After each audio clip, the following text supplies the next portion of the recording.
Today's topic is concerned with what may be the ultimate problem facing society today, and that is the question of conflict between religion and science. There have been books written with titles like The War Between Science and Religion that record long battles in the history of man. If written from the side of religion, they're intended to indicate that we live in the darkest of times, that science has driven away all but the most superstitious remnants of religious belief, and that each of us as individuals must struggle to find some kind of belief in the face of scientific skepticism. If written from the perspective of science, they indicate that finally science has brought us a period of enlightenment, that the superstition of religion has been banished, and that now human beings are free to live truly liberated lives. I think what we'll find is that both viewpoints are extreme and are not really correct, and that the truth of the matter will be found in an integration of these two perspectives. What we'll start out with is a brief description of the reasoning behind both viewpoints, and then a little bit of description of the history that led up to this conflict that's so potent today. And then we'll go into a discussion of what's underneath the conflict, what we can learn from it that's applicable to our daily lives and not simply in a philosophical perspective. The story really begins with the Protestant Reformation, which was characterized by rejection of traditional authority. Under the guidance of Luther and other figures, most of Northern Europe threw off the Roman Church. The idea was that priests, traditions, old tomes, other than the Bible, were not necessary in order to have a relationship with God. The idea was that each individual could find a path for themselves, could read the Bible, could interpret it, and with the guidance of the community achieve some sort of understanding. However, this introduced an intellectualizing tendency into Northern Europe, particularly into Germany. And we saw the rise of thinkers in the 19th century who still considered themselves Orthodox Lutherans, but who began to interpret the Bible completely out of any usual religious interpretation. They began to look at such doctrines as the fall as representing philosophical truths, so that, for instance, original sin became not a doctrine of atonement, but instead a symbolic or mythical way of expressing that God projects humanity. This intellectualizing process reaches culmination in Hegel, who reinterpreted all of Christianity into philosophy and argued that what Christianity was a primitive attempt to express philosophical truths using the only language available to that time, which was a mythological one. It was not a far step from here to the statement that indeed Christianity was mythological, but that it was also nonsense, and so was Hegel, because Hegel's system was skeptical, completely built on doctrine that was unproven by empiricism, completely airy, completely metaphysical. And a lot of questions were asked about the proofs, about what Hegel was basing his ideas on. The eventual result was that Hegel's argument that God projects humanity became reversed. Ludwig Feuerbach, David Strauss, other Germans argued that man projects God. This was really the first great blow in European history against religion, the idea that God was a figment of human imagination. Men like Feuerbach considered themselves to be true humanists, truly serving humanity, striking a blow for freedom. They argued that all those best qualities which we assign to God were indeed qualities of humanity, that omniscience, omnipresence were a kind of species conscience that we had of ourselves as a complete humanity, so that everything that we said of God we really meant about ourselves as a species. Everything that we said about God was really impoverishing ourselves. And men like Feuerbach pointed to the history of religion, saying that truly the human being would have to become a poor, sinful, ugly creature in order to ennoble his conception of God.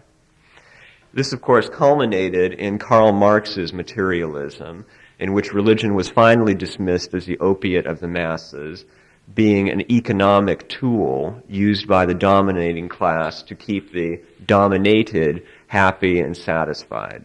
Marx went a little bit further and argued that the picture of religion of any particular epoch, the picture of God, was really nothing more than an idealization of the relationship between the dominant class and the dominated, so that all was reduced to economy, all was reduced to materialism. There was no spirit. And the only thing left of religion in Marxism was this utopian vision of the future, that someday there would be a perfect communist state in which everyone would have equal opportunity and equal chance for self-expression and creativity. This reminds us of aspects of religion, but certainly it is a very poor remnant. At the same time that this was all happening in philosophy, and we see this particularly in theology, where the church was reeling underneath the blows of philosophy and also of science, because at this time we saw the development of Darwin's theory, which shed serious doubt on the Bible and the biblical idea of creation. We also see the rise of Freud and other schools of psychology, Freudianism perhaps being the best example, in that it reduces human spiritual experience to a kind of biological escapism. Freud once argued that the, quote, oceanic feeling, the name that he gave to mystical feeling, was nothing more than a retreat from reality back to the infant's kind of consciousness. He admitted that he had no experience of it himself and that this was merely speculation on his part. But again, his attempt to tie human psychology to biology, to explain everything in terms of childhood, in fact, his negative means of interpretation, perhaps, his reductionism, that everything had to be explained in terms of something else that was truly ignoble in a spiritual sense, had terrific impact on the world. So we see that underneath the growth of skeptical philosophy, of successful science, we must remember that science was producing tremendous results during this period. By the turn of the century, psychology, which at one time had really been philosophy, became extremely interested in becoming scientific for the simple reason that science was producing results.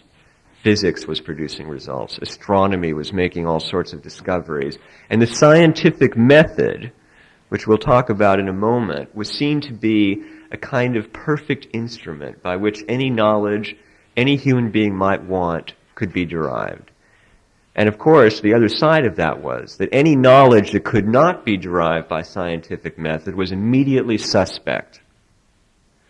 This is where we begin to enter into the kind of scientific skepticism that characterizes today's attitude toward religion in some scientific and secular circles, and that, very interestingly, is not true science. If one reads the best scientific theorists, if one reads the works of some of the greatest scientists, like Einstein, one finds that this kind of science is condemned. True science is open-minded. True science admits when it is not capable of deriving information on a subject that it isn't suited to. True science is interested in all the possibilities in the world and is not attempting to reduce things down to some kind of simple set of principles. However, in our culture, for some interesting reasons, which we'll discuss, this kind of true science has been very much ignored. The more popular aspect is a kind of atheistic skepticism. The idea that, the almost gleeful, sadistic idea that anyone who has any belief that isn't scientifically vouchsafed is being foolish. And what great delight is often taken in pointing that out. this leads us to wonder, what is the emotion, what is the attitude beneath this kind of scientific skepticism that we're discussing? And similarly, what is the emotion and the attitude that makes so many spiritually inclined people hostile to science? Because indeed, this is a two-way street. It isn't simply that the poor spiritual community is persecuted by science, but on the other hand, many people with spiritual inclinations and interests are very hostile to science because they see in it a threat to their beliefs. The first attitude that we see reflected here is a kind of fear of change, is the fear that those things which we hold on to as being fundamental supports of our life will be taken away from us. Now, this attitude is not suited to good science, nor is it suited to true spiritual quest. In both cases, what is required is a real openness before the world, a kind of sense of wonder and the willingness to admit, I don't know, the willingness to admit that there are so many things in this world so wonderfully beyond our capacity to understand that we can be constantly surprised. Science can help us to realize that, in that a few afternoons spent reading and a scientific digest will show how even the simplest things that we take for granted, like the solidness of this podium, are only apparently so. This opens us up to consider the real wonders of the world that we live in. A kind of wonder that tends to get dulled, that we tend to allow to collapse into a sort of habitual familiarity with our lives. We fall into certain habits of pattern, certain behaviors. We begin to see things not as they are anymore, but as we expect them to be. And we forget how truly inexplicable and amazing the simplest aspects of this world are. One of the things that we can learn from Zen Buddhism, for example, is that anything can be an illustration of truth.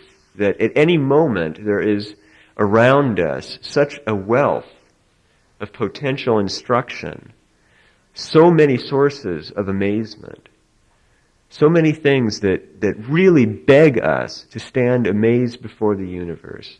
The simple idea that each of us has a small bone in our ears that vibrates to the tones, the vibrations in the air, and that just this tiny vibration of a bone we can differentiate into voices and words and music, the sound of birds, the sound of an airplane passing, that tiny vibration is able to accord us so much information is in itself amazing. And so if we apply this sense of wonder and openness, we find that for every foundational belief we sacrifice, we are given 10 in its place.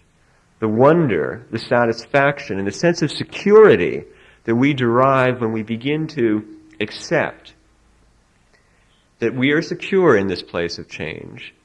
The change is, for us, that we not only benefit by change, but that we are very much enriched by it. And that openness to change is indeed the very fundamental necessity of being an authentic, open human being. This opens us to true science. Who is the true scientist? He's one who can conceive. She is one who can imagine a problem that no one else has imagined before. Someone who can picture something a little bit differently, or see a possible way that something happens that no one else has ever thought of before. And there is a sense of childish wonder in that. Newton once wrote that he felt that he, with all his discoveries, was nothing but a boy picking up seashells by this vast seashore of knowledge. Einstein often spoke of this childish sense of wonder that he had as he considered the universe. And this child's openness, an image which is familiar to us from scriptures of every culture, the idea that we must cultivate the openness of the child, we must rediscover it. That openness opens us to true science and to true religion, or spiritual practice, to true spiritual cultivation. When we hold to certain principles, we begin to interpret all our experiences in terms of them. We begin to serve the principles, and they no longer serve us. We begin to distort our reality so that it supports these principles, and we put on blinders. Our perception becomes selective. We choose to see things that support what we believe. And occasionally we find that we react with strange anger or frustration. It's something that really threatens this belief. In other words, holding to static principles and not being open to change, not being open to the reworking of our beliefs and to rediscovery, closes us off from so much that is most valuable about life. This is not to say that there are not certain kinds of principles or experiences that run through all of life, and that as life progresses, these become more vivid, more visible to us. However, we will find that these principles, these experiences, are not ideas. They are rather ways of being. They are ways of acting, certain kinds of behavior that we choose that are appropriate to certain places, and they are always spontaneous. They harmonize with one another. They appear in retrospect as a pattern, but they are never referred to by thought. They are never something that we decide to do in a certain way. They are spontaneous. They are our reactions to a particular situation based upon the level of our development and our ability to deal with that situation. The question becomes one of how do we open ourselves up to change? Change is a very frightening thing. We're faced by it constantly, and it is difficult to accept it realistically and completely. We can talk about it. We can accept the idea of accepting change intellectually, and that's very comfortable. But it's not easy to allow that to sink into our emotions. It isn't easy to see others and ourselves changing, to see foundations that we consider terribly important slipping away into time, to watch this inextricable grip the change has upon us and wonder where it's taking us. How do we really go about this openness? The first thing that we must do is to look back into our experience. We must look back and ask ourselves, have we ever been faced by a situation which we were not able to surmount? This is the first question. Many times we look at some looming monstrosity of a problem that stands before us and we think, no, we will never survive this one. This is too taxing and too impossible. And yet we find that there's a kind of almost narcotic that accompanies these problems, and we go through it a little bit dulled to the pain that we expected. In fact, we discover that the agony of our expectation was far worse than the experience of going through the problem. Eventually we're on the other side of it, and sometimes we don't even remember how we got there. We simply stand on the other side, and one day we're reminded and say, oh, that's right, I did have that terrible problem. It wasn't so bad, was it? Since we're all here, we have surmounted all our problems. We might select a couple that were particularly nasty and that we don't feel we really surmounted, but we have. We're here. They're behind us. They take on a kind of solemn ornamentation. They sit in our memory and add a certain kind of dignity to our past. Because indeed, if we hadn't a few of these really nasty ones to look back on, we wouldn't feel that we had accomplished too much in our lives. But what's the principle that we can derive here? What's the principle of experience that can help us to be open to change? The principle is that we are never faced by a situation that we cannot surmount. This is a very comforting discovery. It's one that you can only believe in if you look back into your own lives. Think about it. Has there ever been an experience which you have not surmounted? The only one that I can suggest to you is death. Since you're all sitting here, I assume that you have not yet faced that one. And again, with death, we have the idea that that too is a transitional experience, and that there is a kind of surmounting in that also. And even that most dreadful image of change, the one that underlies all real terror of change, the idea of our mortality, even if we choose to accept our mortality, if we look back into the history of human thought, and we choose not to believe in the immortality of the soul, we have many comforts to assure us that even that experience is not so bad an experience. We have Socrates suggesting that if indeed his soul does not survive, then what will death be but a very deep sleep? And he suggested, what can be more delightful than a deep sleep? That he wouldn't change a night of deep sleep for a year of being a king. And indeed, when we look back, those nights of deep sleep are wonderful experiences and comforting. So even that idea of mortality is without terror, if we think of it reasonably and in terms of our own life. And then, of course, we have a great tradition of belief and experience with immortality. We have literally tens of thousands of reports of afterlife experience. We have various experiments and projects associated with trying to discover what that life is, that not only such cultures as the Tibetan have conducted for thousands of years, but that even now universities in the United States are beginning to spend time on. The University of Virginia has published volumes of works suggestive of reincarnation, for example. So we can also look there and wonder if this is not another great change, a problem that we will surmount, that we are equipped to deal with. Our doubt as to whether we can deal with these problems is really very much associated to the idea that we have of ourselves. We speculate as to what we can accomplish. We have a very meager conception of our abilities.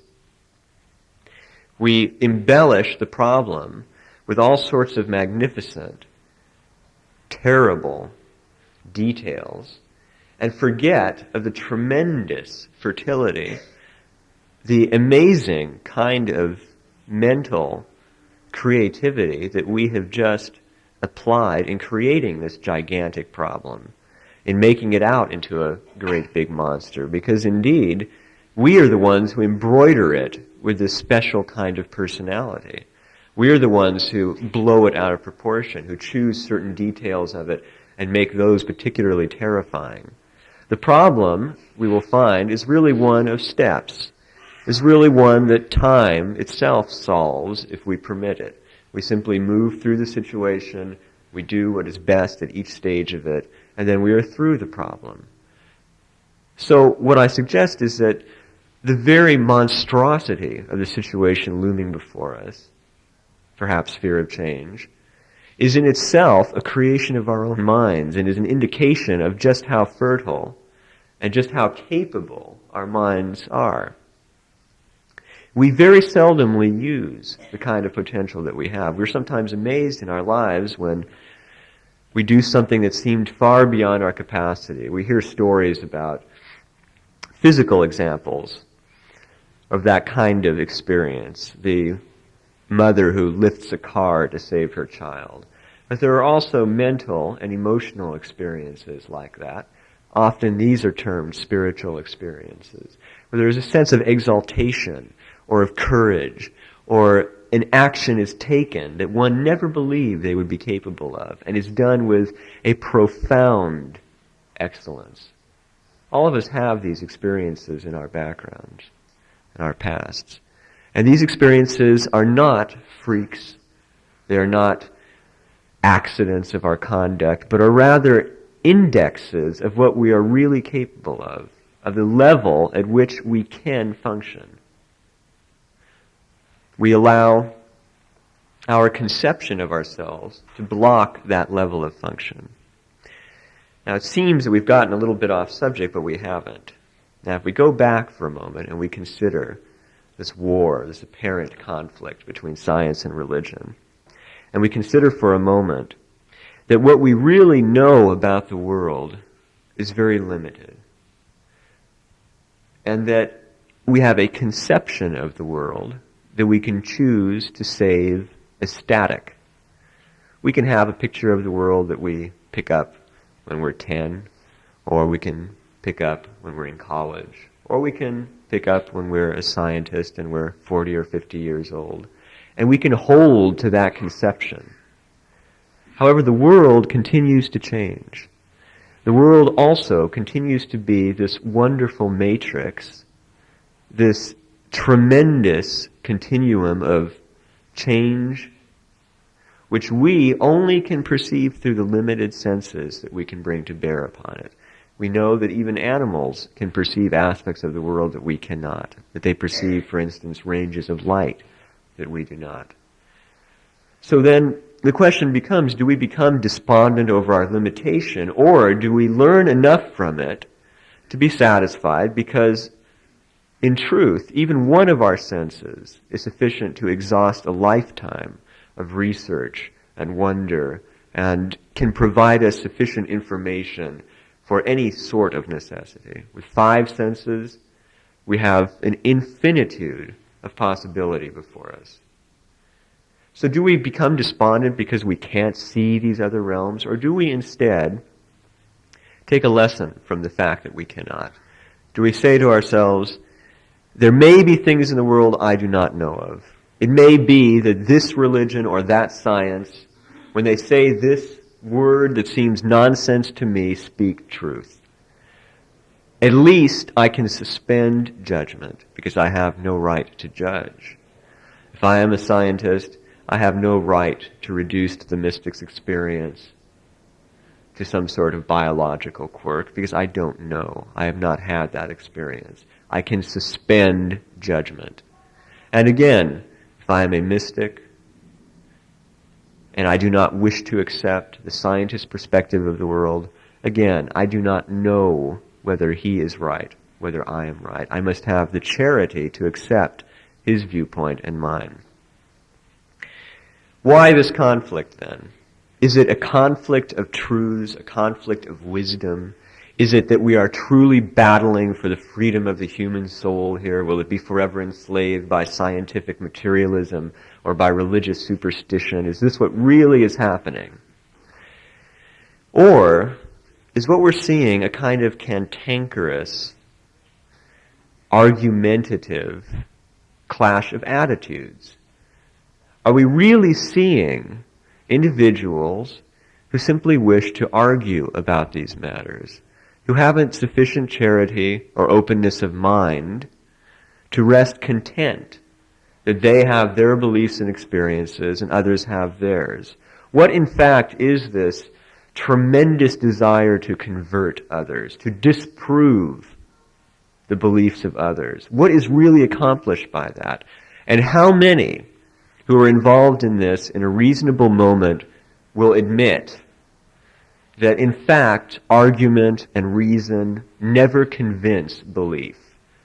That should I choose to hold a belief, all the reason in the world can be mustered and I will hold that belief, and indeed I will hold it all the more, and I will reject all that reason. We all know that. And yet, we see, we are witnesses, perhaps we partake in this argument between science and religion, knowing that we can accomplish nothing. The pretense is that we are open-minded, and indeed, if science can prove something to us, well, perhaps we will accept that. And we expect the same thing of science, that if we can prove the mystical experience to them, excellent, then they will accept it. But this is not the case, because we're discussing belief. We're discussing conceptions. We're discussing focus. And this is the entire point of today's lecture. Focus. What is the resolution of the conflict between religion and science? The understanding that it is a conflict of focus. That if I use a telescope to look upon the stars, that does not contradict what I find in a microscope when I look at a cell. These are merely different focuses upon the same world. Simply instruments with different reportage. Excellent to one end, poor to another. The scientific method has produced truly wonderful results. However, it is a method of reason and a method of intellect. It is a useful tool. However, when a tool is misapplied, it ceases to be useful. The example would be a hammer, which certainly is a very useful thing in pounding nails into wood or pulling them out. And yet, were I to try to build a house using only a hammer, I would have a very poor dwelling indeed. Also, if I used nothing but a hammer, then would not everything become a nail to me? Would not everything be something to be pounded or something to be pulled out, because that's all I could do with my hammer? This is what happens when scientific method is applied to realms where it just simply doesn't fit. For instance, the realm of human experience. Reason has limits. Experience exhausts reason. Were we to take a single instant of our experience here, if we could freeze all of us into this situation, a moment of it, freeze the words, the thoughts, the sensations, the memories, we would exhaust centuries of effort in attempting to draw all the correlations, in attempting to show all the relationships, in attempting to even explain what happens here. We would be forced to fend our way through human history, to go back through the biologies, the psychologies, the philosophies of each of our developments, to go back through the histories of our families, to go back through the histories of these chairs, how they were made and the designs of them. If science is to explain the how of the moment of our experience here, it would exhaust tremendous effort. This shows us that reason is instrumental. It is not sufficient to itself. It is a useful tool. So the question becomes one of how best to use this useful tool. There is no doubt that reason is useful in eliminating falsehood, in cutting away old beliefs that are no longer functioning. Reason serves, in a sense, in its skepticism, a very important, very crucial, instrumental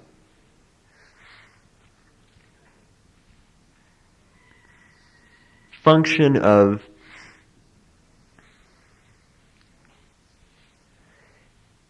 ensuring our adaptation to change, ensuring our openness to it. Reason then becomes a kind of cutting away of moorings. It also becomes an instrument of detection. It enables us to begin to put out our feelers and see where we next must go. It can alert us to new possibilities. It can show us then at once that a certain belief we have, a conception or picture we have, is not a true one. It is no longer a useful one. And at the same time, it can provide us with a hint of the direction that we have to go in.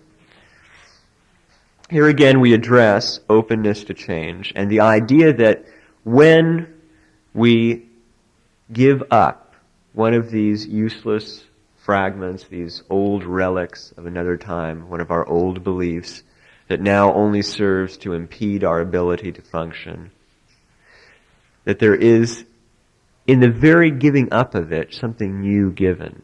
Because that which replaces it, that which destroys it, is something new.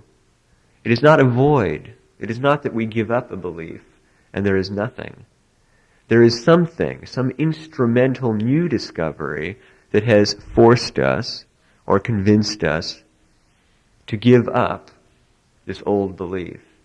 And now we can choose between focusing on this old belief's passing, being saddened, being upset by it, or focusing on this something new that has just entered, this new challenge, this new wonder that requires our discovery and exploration.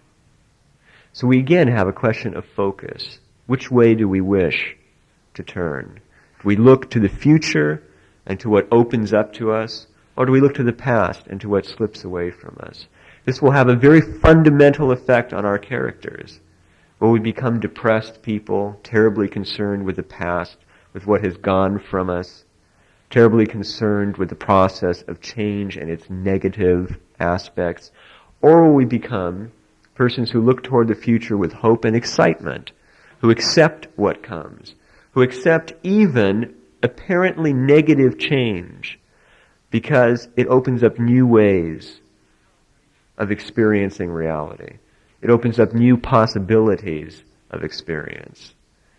It opens up new vistas of experience to us that we were not cognizant of in earlier times.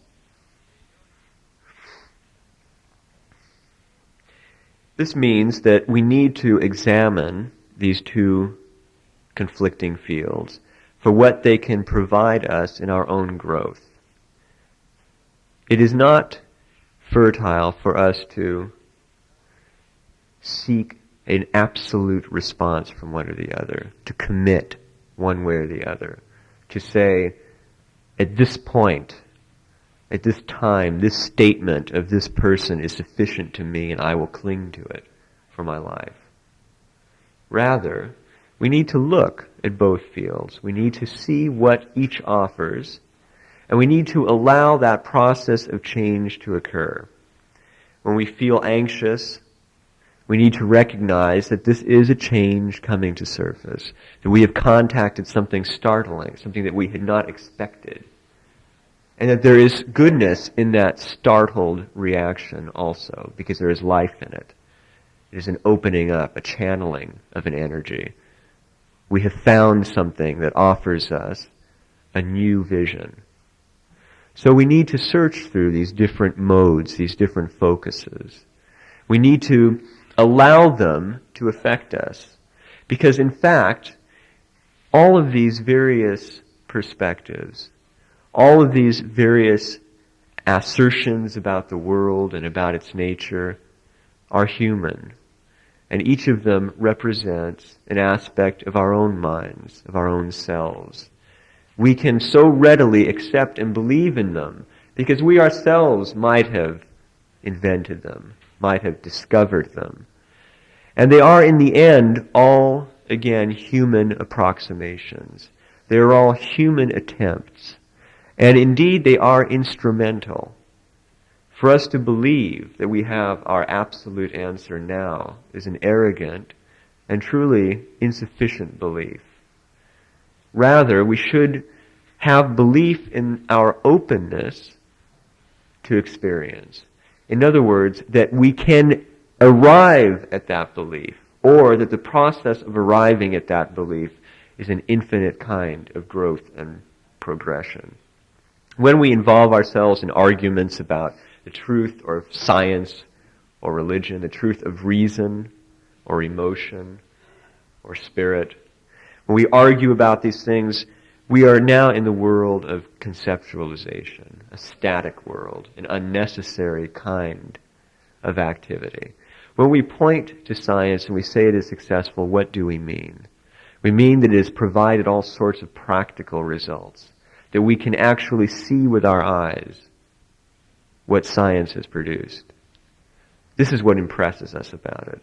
If there were no such productions, there would be no apparent conflict. There would not be such belief in science. In fact, if we did not have some sort of proof that this table, that this podium is not solid, we wouldn't accept that. We would consider it absurd, or at best we might, because of some twist of logical argument, think it an interesting and plausible conception.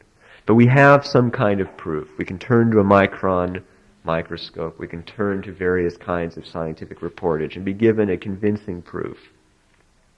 So there's a kind of functional definition that is necessary to make an idea truly believable to us, and that is the definition of experience. Experience proves to us that this idea is useful.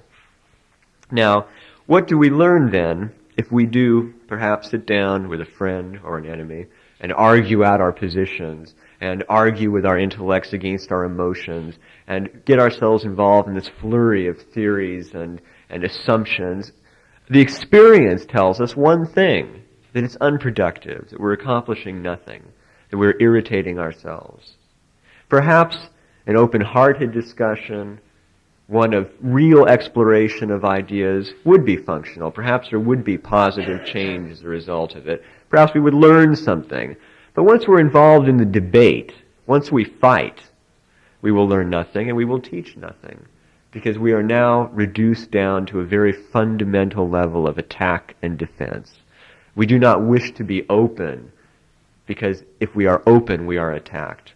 And no learning can occur in that kind of a situation. So we must look at the experience, look at the history of the debate between science and religion, and ask, what has been the result? What real experience are we accorded from the history of that? Has it changed anything? Has all the scientific argument changed the fact that there are still those seeking to pass laws against the teaching of evolution?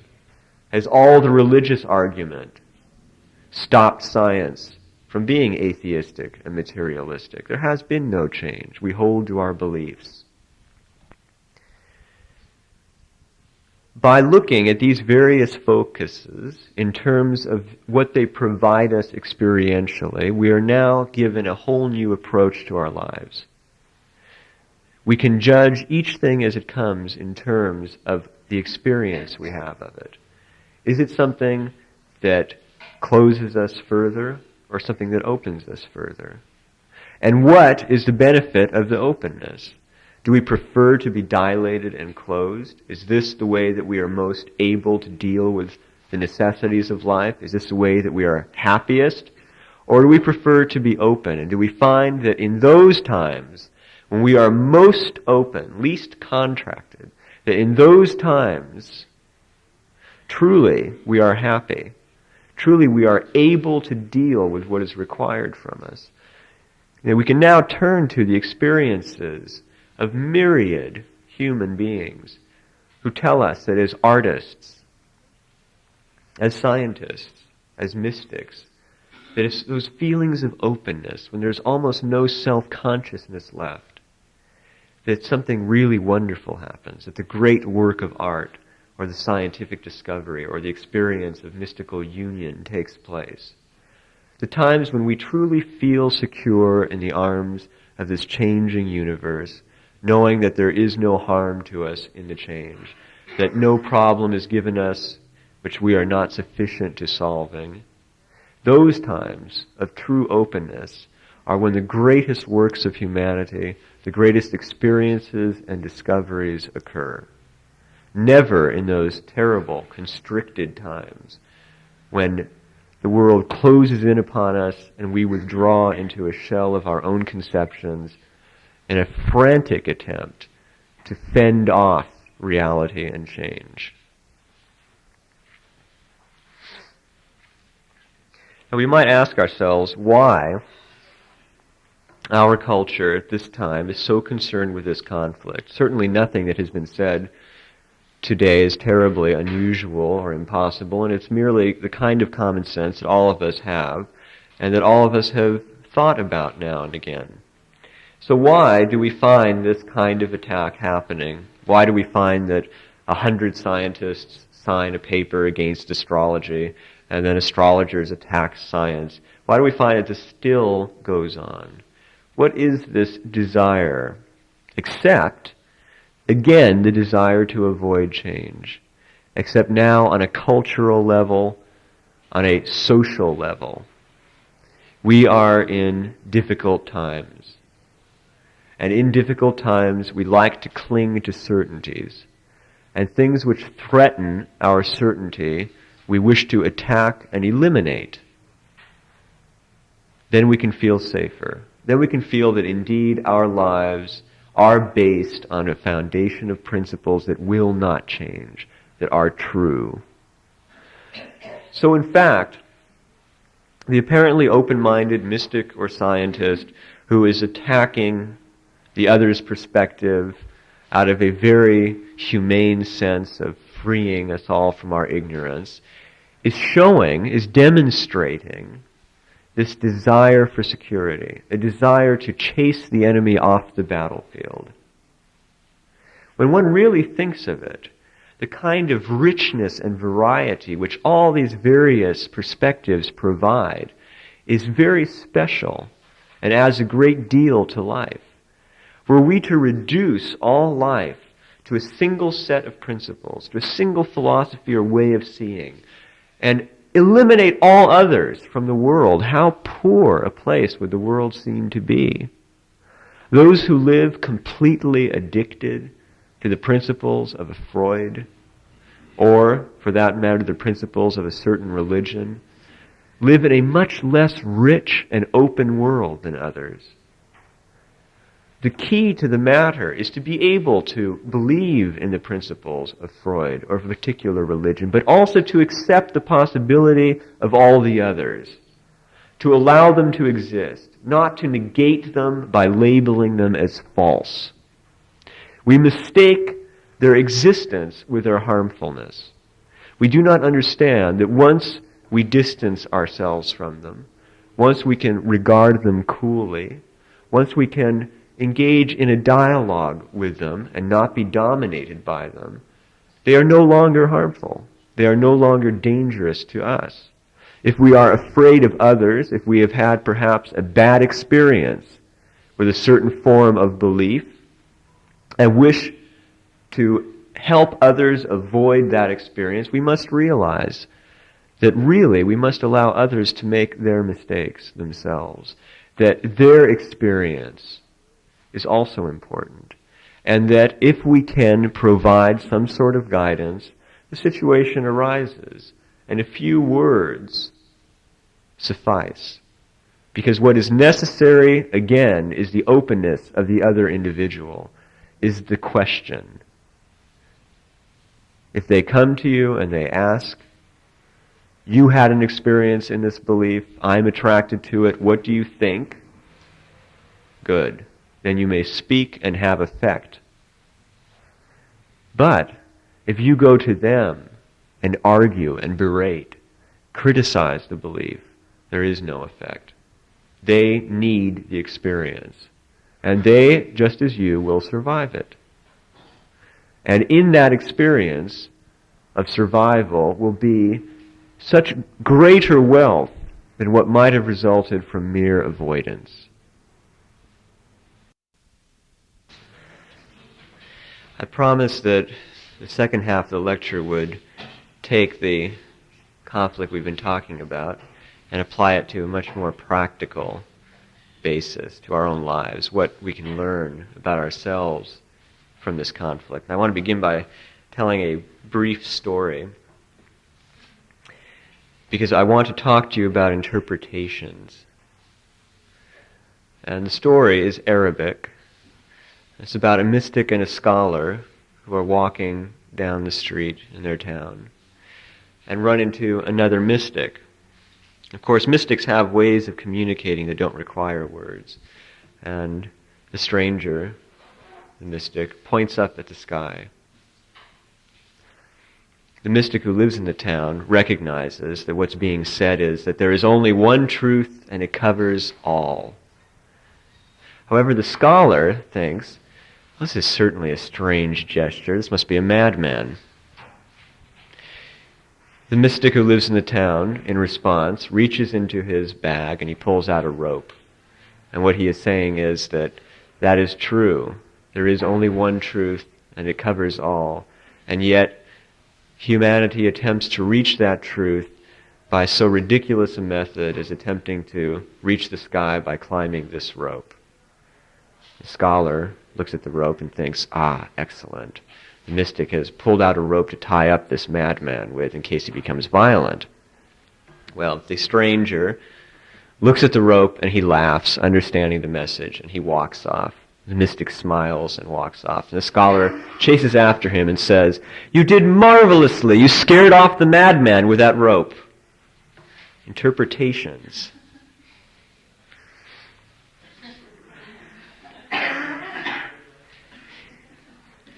Science, religion, are different ways of approaching the world that each of us use. They represent aspects of our own selves, of our minds, of our emotions. These aspects are also in conflict. As an example, we're faced by a difficult situation. We have a feeling about what we should do, but we doubt the feeling. We argue against ourselves. Very often, we worry ourselves in a continuous conflict between what we will do, what we should do, what we could do, and eventually we collapse into simple action. It becomes a question of the problem being less antagonizing than our approach to it. And we throw ourselves into the situation to solve it any which way, simply to get out of this mental and emotional vacillation, this continual conflict between emotions and mind, between intuition and reason. We do this also in relationships with other people. Perhaps we're a little bit irritated. We respond emotionally to a certain situation. Someone says something and it angers us. It is not particularly that we are angry by what has been said, but rather that we are angered simply. And we use what has been said as a good excuse to get out a little bit of that anger, to share it and be generous with it. On the other hand, we might be a little irritated, might be feeling critical, very intellectual, and we're faced by someone else's emotionality. And we attack that. We consider it simple-minded, or we consider it sentimental, and we go after it and begin to dig into it with our sarcasm or with our intellectual prowess. And then on the other hand, occasionally we become very emotionally irritated by someone who is being too reasonable. And so we see that this conflict is something that each of us faces in every experience of our lives, within ourselves and in our relationships with other people. The suggestion then that we found toward a solution of the conflict between science and religion, which was first the fear of change, and then also this simple desire to be cantankerous. In other words, an ulterior motive beneath this apparently humane conflict. We can apply these principles now to our own lives and to our relationship with other people. We'll do that a little bit. So, as an example, we can note that perhaps when faced with a certain situation, we use our intellect to rationalize a way of preserving it. Perhaps we know that the situation cannot be preserved as is. We feel that deeply. But we begin to use intellect. We think up ideas as to why it can be preserved. In fact, it must be preserved. Reason tells me so. And all the while, the heart is raging against it, knowing that this will not be a satisfactory resolution to the situation. And again, using the other example, we may know by reason that something that we do is destructive to us, that it must cease, and yet we are addicted to it emotionally. We decide that we simply can't be without it. And we nod our heads and we agree with those who counsel us against it, and we realize, we think, that this is something that must be ended, and yet our emotions don't permit us to do so. In both cases, we have, again, a reluctance toward change, a feeling that even this destructive habit is something worth saving, that it's a kind of stability. Perhaps a classic example is cigarette smoking. Friends who quit cigarette smoking always say, I have nothing to do with my hands. I have nothing to do. I had something to do with my hands when I smoked. This is a kind of stability. It's a destructive habit, but it's also comforting. There's a sense of security to it, a sense of having something to do, something constant. Cigarettes are fairly easy to get. They're available. And it's a small comfort. And perhaps we're willing to pay a little bit of our health to have that comfort. And yet this is obviously an inauthentic kind of emotion or reasoning, one that would best be broken. and that perhaps is so difficult to break because of the investment toward security that we have in it. It's something of a trite observation to say that nervous people, in particular, smoke a lot. Well, nervous people especially need a sense of security. Anxious people especially need that kind of comfort. And so we see that there's a dynamic underneath. Now, if we happen to know someone, perhaps not ourselves, who smokes, we have a choice of responses to that. We can be terrifically reasonable.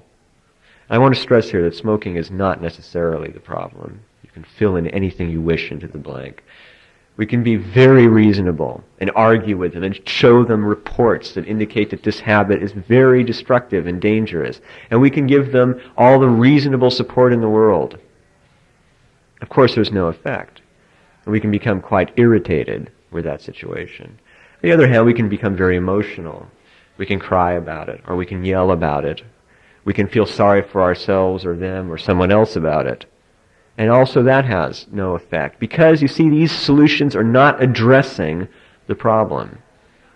Now, perhaps the only alternative is one of the more drastic programs that forces the habit to stop, uses some sort of behaviorist method in order to break it and end it. This again, however, is a kind of violent alternative approach. Indeed, the bad habit ceases. And yet, the desire for security may attach itself elsewhere. So we have those who overeat when they quit smoking. We have those who chew gum incessantly. And here again is a new habit with a new kind of comfort and a new security. Where can we find a more basic security? Where can we find a habit, if you like, that can replace these very meager habits? The meager security that we derive from them. To which way can we turn so that these things no longer seem so necessary and important to us? Many of us who have bad habits and who begin to study different spiritual traditions get a little bit upset when we discover that these bad habits are not vouchsafed by the tradition. In other words, we quit or we don't get anywhere in the tradition. And we get very worried about it. The idea being, will I have the strength to do this? I do really want the experience of this particular path, but I don't know if I can give up this habit or that habit. And yet, we're looking at it in a slightly distorted fashion. Because it is not so much that we must give up the habit as a prerequisite to entering on the specific path, but rather that as we progress on the path, if it be a true one, then the habit falls away from us. The kind of security that develops replaces the necessity for the habit. The habit loses interest. It begins to look different to us. Perhaps we see it as it really is, and it drops away from us. This is a common experience for those who begin journeys, quests, along spiritual lines.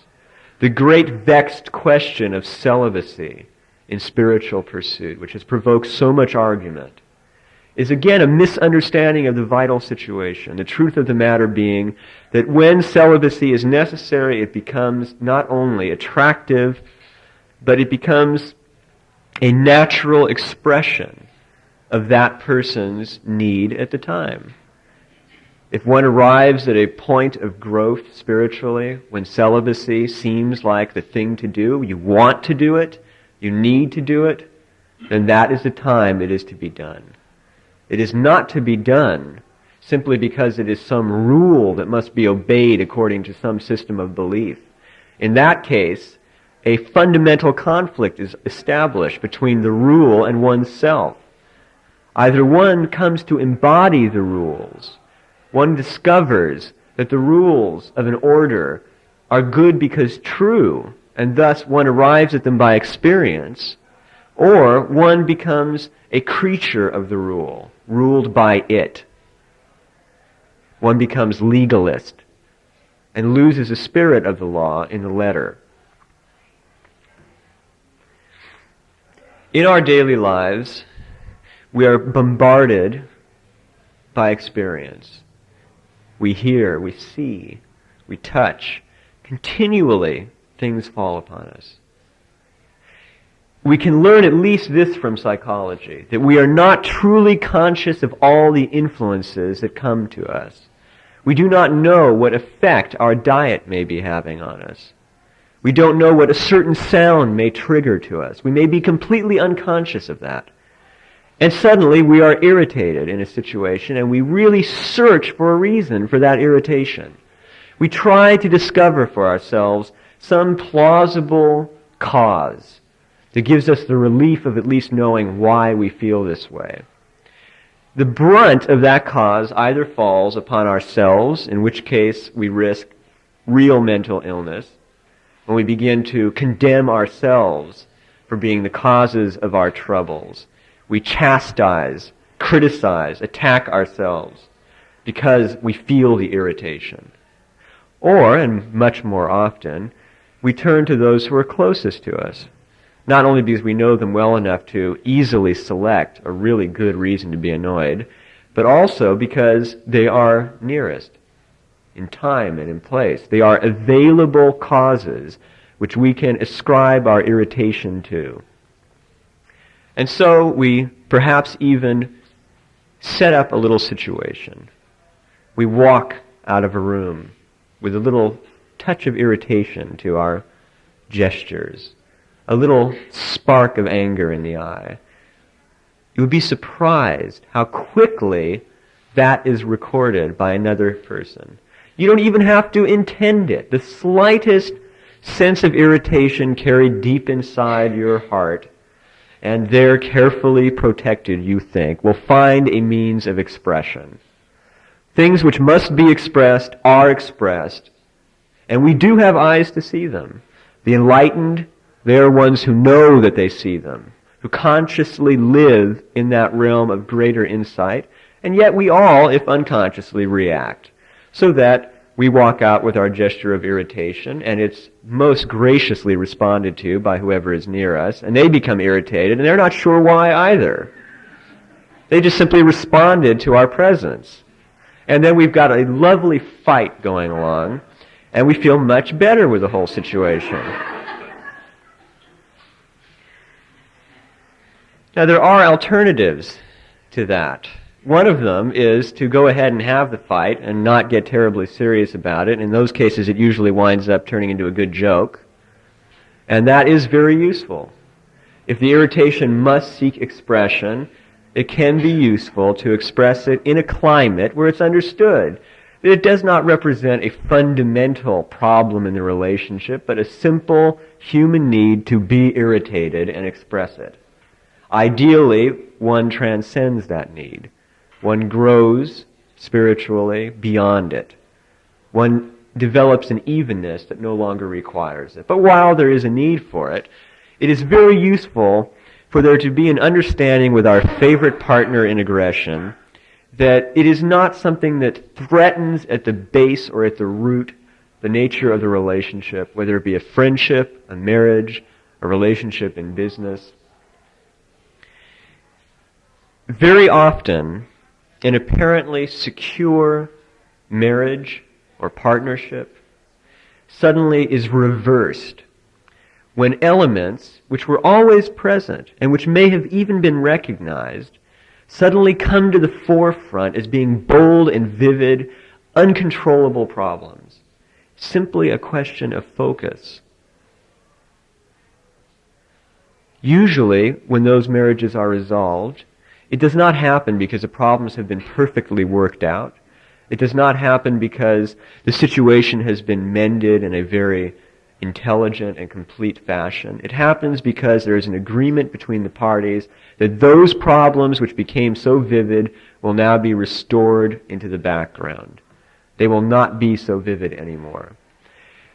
Any one of us, in any one of the relationships which we are involved in at this time, could pick at least one problem in its potential state and in an instant turn that problem to the destruction of the relationship. In some relationships there are more of these, in some there are less, but they are present always. And we select which of them will become active in our lives. Sometimes these select themselves. Perhaps a problem is with us too long, it is not talked out, it is not addressed, it is not even recognized, and it bursts out into full focus. And suddenly, the foundation of this relationship is seen to be threatened, insecure, toppling. And we wonder, how could we not have seen this? What has happened? Suddenly, our entire view of the world, as seen through the glass of this relationship, is shattered. And we feel that impending change that frightens us so much. Usually, we interpret that change to mean the end of the relationship, the death of it, and a new opening into another experience. But what else might it indicate? Isn't the feeling itself in our own consciousness? Aren't we intuiting something about ourselves? Not necessarily that a new phase in life is opening, a phase separate from this individual, but rather that a new phase of ourselves is opening. And whether the relationship survives into that new phase of self or not is a different issue. It is one dependent on the other person and on our new communication with them. It is one dependent on communication. This is the principal issue.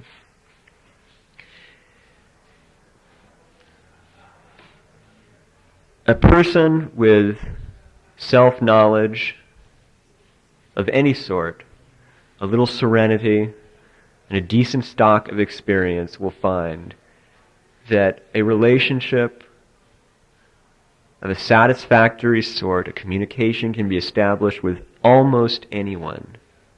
In fact, those with special insight in psychology have even established communication with schizophrenics, and with others who have found it all but impossible to communicate in any but the most heavily symbolic, apparently nonsensical fashion. And yet through insight, patience, these people also are communicated to. What does this tell us except that there is no relationship that we experience that is not open to rehabilitation by our openness to communication and the openness of the other?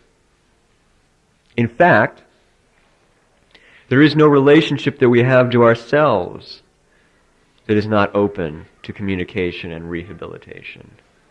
If we can recognize that we are very complex creatures, not only because of the tremendous heritage of experience that we have as individuals, single day presents us with so much that does affect us. We may look back in memory and think that a certain day only included 3 or 4 real experiences. But this is our choice. We draw a line of division between kinds of experience. In fact, as said before, even a moment bombards us with an experience, with sights and sounds, thoughts, memories, associations. But on top of that, there are all the others. There is our heritage as a creature. There is the heritage of everything that affects us, all of this impinging upon us. We are very complex creatures. And occasionally, aspects of ourselves come into conflict. We refuse to recognize, perhaps, that we have a certain desire. When it pops up into our minds, apparently out of nowhere, we are so horrified that we attempt to isolate and destroy it. And perhaps it pops up again elsewhere at another time. And we begin to get very anxious about this strange idea that keeps popping up. This is, in fact, the beginning of some serious mental illness, if it is taken that seriously. We have to remember that, at least is useful for us to remember, that biology says, for instance, that we have many similarities in body with the animal. And therefore we have many functions similar to that of the animal. And perhaps we have thoughts now and again that are very similar to that of the animal. And certainly if we look at the world and some of the more horrifying things in it, what we recognize is the worst kind of animal behavior. Even the best of us have moments when that little animal self slips in a word or two. A really strange idea pops up. Usually they're very amusing if you don't take them too seriously. If we can recognize them for what they are content. There is no conflict. There is no problem. It's almost as though we recognize a more primitive, friendly aspect of ourselves. Even the most raging, hateful aspects that may arise in us, if accepted, if communicated with, if dealt with, can open us up to an improved situation, to change, can tell us if something is radically wrong in a situation that we're in and must be changed. So that you see, these are not problems that must be dealt with as is. We do not squelch the hatred, crush it, vanquish it. Rather, we see it as a symptom.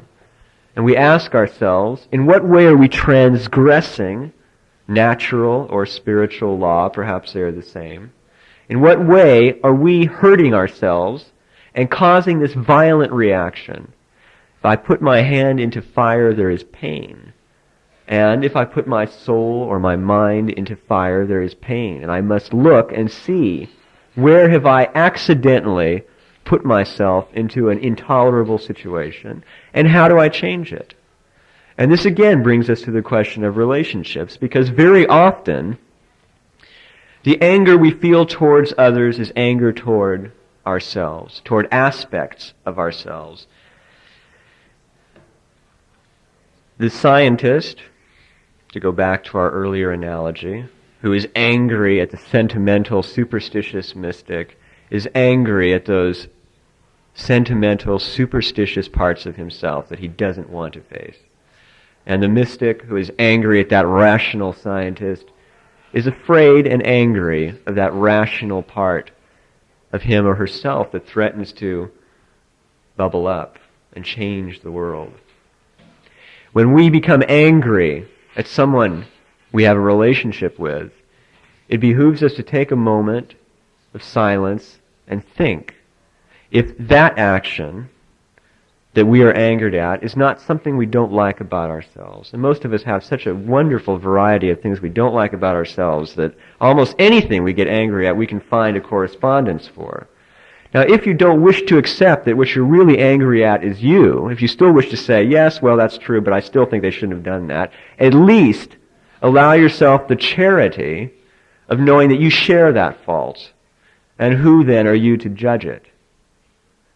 There's a wonderful, I'll tell you another Arabic story, about a woman who takes her small boy to the judge in the village and says to the judge, whispers in his ear, I really can't afford to keep giving him all the sugar that he eats, and I want you to order him to eat less sugar. And the judge says, bring him back in a week. Well, she brings him back in a week. And the judge says, bring him back tomorrow. She's very perplexed, but she brings him back the next day. And then he looks at the boy and very imperiously says, you will not eat so much sugar. You will only eat a small amount of sugar. Well, the woman is very perplexed, and she comes to him afterwards and thanks him, but says, why was it that first I had to wait a week and then a day? What was it that had to happen? And he said, Madam, I had to be sure that I could cut down on the sugar before I ordered someone else to. We need to apply that principle in our own lives. We need to be sure that we can cut down on our bad habit before we begin to tell someone else about theirs, to make sure it's possible, or at least to know that there's a specific way of doing it. We need to be alert to the idea that very often the world signifies our own problems back to us. That the anxiety we feel about an event in the world may represent an anxiety that we have. That the terrible irritation we feel at a certain kind of habitual behavior someone we know has may very well be a signal, a symbolization of some aspect of behavior that we own. What we need to realize is that these symbols can be very much twisted out of proportion. And the most pious among us despising, the most rude, the most apparently vulgar, may discover that in fact there are some very real similarities, perhaps to parts of self forgotten or ignored, to those little voices that pop up now and again and encourage us to do things which we refuse. And yet, we are irritated at the fact that we still have those impulses. And so when we see someone who lives according to them, we are deeply irritated. I mean, they may be having more fun than we're having, for one thing. And we begin to become sensitive to those kinds of faults, and particularly critical of them. Earlier, in discussing science and religion, it was suggested that what needs to happen is the cultivation of tolerance is necessary, that we can have our beliefs and allow others to have theirs, and when the situation arises, we can have the joy of sharing our opinion, our advice with someone else. Sharing it. Many of us like to give our advice forcefully, wherever possible, at any time. What we need to realize is that truly the signal that we may give advice is the question. A simple question. Perhaps, you seem happy. What do you do that makes you so happy? Or, you had that experience, didn't you? Perhaps if we really can't control ourselves, we can say, well, once I was interested in that. And leave that there. Perhaps they'll say, oh, you were. If they don't, it will do us no good to pursue further. We assume perhaps they didn't hear us. They did not wish to hear us, perhaps. They are not interested in what our experience was. They're involved in their own. They're within the perimeters of their own vision now and are not interested in the reportage of our own. So what we must come to realize is that the only way we can advise when unasked is by example. And here we really see where the difficulty of criticism and anger comes in. Because if indeed I start to yell at someone because they're angry, not only am I accomplishing nothing in the sense of being convincing, but also I'm providing a horrible example. As soon as I break my covenant with silence, my willingness to wait until the situation asks of me an opinion, as soon as I break that, I am now setting an example that is exactly akin to the one that I am criticizing. I am now doing exactly that which I am angered at in another. So instead, what must be done is example must be used to teach. An old story has it that the great mystic Apollonius of Tyana, while involved in a Pythagorean vow of silence, walked into the city of Antioch, where there was a great riot going on involving thousands. Not being able to speak, he simply stood. And the legend has it that the simple presence, the simple grace and dignity with which he stood, quelled the riot. That is an example that we can hold to. It's an image that is very useful to us. If we wish to convince others that our belief is right, then we must allow them theirs, and we must provide them the example of our own lives. We must radiate our belief or our teaching. There are two virtues in this. Three, if you include avoiding arguments. One of them is that our own virtue is thus tested, our own belief, because we see if we live according to our belief and nothing happens of it, we're still irritable, there seems to be no difference between us and others, no one is trekking to our door to ask why it is that we are happier or more serene or better people, no one even remarks that they like being around us, that we're pleasant to be with. None of this happens. And we have a pretty good idea that our belief is not standing up, that we are not accomplishing or not doing that which we believe we are. We also have the discovery that if we had been busy criticizing and arguing, being rational and being emotional about our belief, going out and spreading it with a sword in the flame, we would have been beautifully distracted from the discovery that it was not an authentic belief. We would have been so thoroughly distracted that it never would have occurred to us that we might be wrong. That perhaps that which we hold dearest in our hearts, we hold dearest not because it is true and because of its result, but because of some security that we derive from it. That there may be a better, brighter horizon before us, and that our attention to the ground, to the support, our inability to look away from the ground because we are too frightened that if we do, it will disappear and we will fall, that very fear is what prevents us from seeing the horizon before us. And of course, the second virtue of this kind of living by example is that it truly is the most effective form of teaching, of giving advice. Words, language was developed in order to deal with material, to deal with and communicate about physical, limited, material, practical things. It's very difficult to express internal truths through language. Perhaps you've had the experience of attempting to translate some sort of deep feeling you've had to another person. If they have had the experience, a few words will do that. And they'll light up, and it's a miracle of communication. They recognize the emotion. Everyone concerned can hope that it's the same one. However, if the person has not had that experience, perhaps you know out of your own that there is no way that you will get it across. It will be cheapened so much by the use of language. It will sound so trite, so typical, so completely idiotic, especially if it's profound, that it will not be able to reach communication. And so what can we do to communicate it? Example, gesture, presence. These are the things that truly communicate.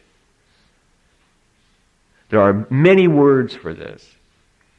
One of the best is in Islam, the word baraka, which is supposed to be with the Sufi teachers, who it is said are able to radiate this kind of teaching. But the idea is that each of us is so sensitive, is so able to understand in ways that we don't even conceive of. We have so many senses at our disposal, and our existing senses are so much more sensitive than we believe, that we can read these gestures. We may not be conscious. We may be in a situation where our focus is elsewhere, and yet we see a certain person respond in a certain way. We don't record it, but it enters our memory. And there it is as a seed, and it affects us. And as the seed takes root, perhaps we are in a similar situation, and we're not exactly sure why, but we have an intuition that the best response would be this one. And it turns out that that response is the adaptation, it is our interpretation of this other one which we had never even known, which we had never recorded in our conscious minds. The truest way to teach and to exemplify, then, is through way of life. This is in no way, however, an artificial life. It is not the way we wish to get across, because the great wondrous trigger here, the safety catch, is that we will communicate who we are. We may wish to communicate ourselves as being pious and austere, but we will communicate what we really are, because not only is the other insensitive to the great level of absorption, insensitive to how much about us they're really taking in, but we are insensitive to how much we're actually giving out. And in a particular moment, in the slightest gesture, we scream the truth of ourselves to the world. This even if we're able to suppress it enough that the appearance can survive. So then what is the answer? The answer, obviously, is some kind of authentic development, is some kind of authentic way of life, and the acceptance of ourselves as we are. There was a wonderful Danish philosopher around 1830 by the name of Kierkegaard, who wrote lots of works with very depressing titles, and was in fact a rather depressed man himself. But he did have a very wonderful conception. He spoke of it in terms of Christianity, and so out of deference to him I will do so too. But the principle of it is applicable to any lifestyle, any kind of life. He believed that Christianity was absurd to the reason, that if we were to read it literally, our reason, our logic must rebel, that we simply cannot accept reasonably certain things that we find there. So instead we must believe. And he felt that it was in this very imperviousness to reason that Christianity proved itself to be the greatest of religions, because it showed the limits of reason, and more than that, it left the person helpless and accepting of self. The great absurdity of Christianity was that God had taken human form for the express purpose of saving our miserable individual selves. And that is what reason cannot accept. It is too absurd. And yet, the demand for belief in that, and we will show how this applies also to other religions, is in itself the essence of self-acceptance. Because the idea that is communicated is that the great cosmos has taken on human form in order to save, in order to help each of us. And therefore, we, as we are now with our faults, are acceptable in the eye of the cosmos. As we are fine. We are all right. Our efforts, these are good. And yet, the base of them, our present personality, also is good. It changes as change is required. Kierkegaard came to argue eventually that in fact our own efforts have nothing to do with the real change, that it is the cosmos, it is God that changes us. It is all those things that bombard us, all the demands and problems that face us that bring us to change. And all we choose is whether we shall be changed, dragged, kicking, or happily and enjoying. Now, how does this apply? I will take the most extreme antithesis that I can to Christianity, and that would be pure materialism, and try to show how this is still applicable. In pure materialism, we accept the idea of evolution, and we have a cosmos, thus, that is entirely interrelated. Human beings are, in a sense, the stuff of stars. Paracelsus called it elaster. And even back then, hundreds of years ago, stated that we were the stuff of stars. And indeed, we are. And all that is around us is, if it be true that the origin of the universe was this Big Bang. We have around us everything that we need, not only for our survival, but for our edification and pleasure. A very gnat is a source of tremendous instruction to us if we are able to perceive that gnat openly and with a lively intellect. We have around us every sort of support required, every sort of delight, and every kind of motivating misery. And so, in a sense, that cosmos also has provided for us, as we are now, everything that we need. We are acceptable to the cosmos. It feeds us, provides us with everything that we need for our survival. And of course, when we turn to other religions and to aspects of Christian mysticism, we find the idea that in fact this world is a projection or materialization of an aspect of God. The old Sufi saying that God is nearer to you than your jugular vein, in a sense that your very experience and everything around is composed of these aspects of deity. There again we have this idea that out of acceptance, love for us, the cosmos provides what is required, as we are now. When we were at our most villainous, vicious state, yet we ate, yet we had support. There were those around us who sought to help us. We slept. We had everything required of us. At worst, we were faced by death. And death, of course, is the end of all human life. And the means of that death, of that transitional experience, of that unknown, is too relative and too various for us to consider one better and another worse. And so even in that great, terrible unknown, we can assume that there is a kind of rightness to it. We can assume that there is some sort of a reason to it. And until we are there, we cannot be sure of that. And yet, if one thinks back upon profound illness, perhaps, or the deaths of others that we have been close to, is there not always a sense that in that moment of profound illness, or in that nearness of death, that that individual has a sense of sleepiness, if one likes, a sense of renunciation of this world, a sense of slipping away from what is no longer engaging, a sense of peace. Very few are those who struggle mightily against the experience of death, and those who do are those who are most invested in this world and who are most frightened of losing it. They are those who are most frightened of change. And so they cling to that which they know. Now, we went a long way off our discussion that each of us, in order to teach by example, must be ourselves.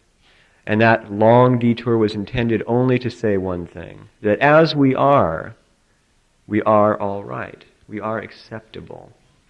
That we may work on ourselves, but we must work on ourselves artistically, patiently, joyfully. If one were to approach a canvas with the intent of painting a beautiful picture, and one were to be a rage of criticism, and every line would be entirely discounted as being wrong and would be changed, nothing would be created. What could be done? Any creative action, any art is best done in a free, playful, inventive state of mind. And then the creation takes form. It is given birth. And in fact, usually we are told by those who do so that it simply happened. It was like having a baby, that there was it's not my work of art is the refrain of great artists. I was simply the vessel by which it was realized. It simply happened. And there is that feeling of awe before it, of wonder. Did I produce that? And a kind of disbelief. No, I didn't.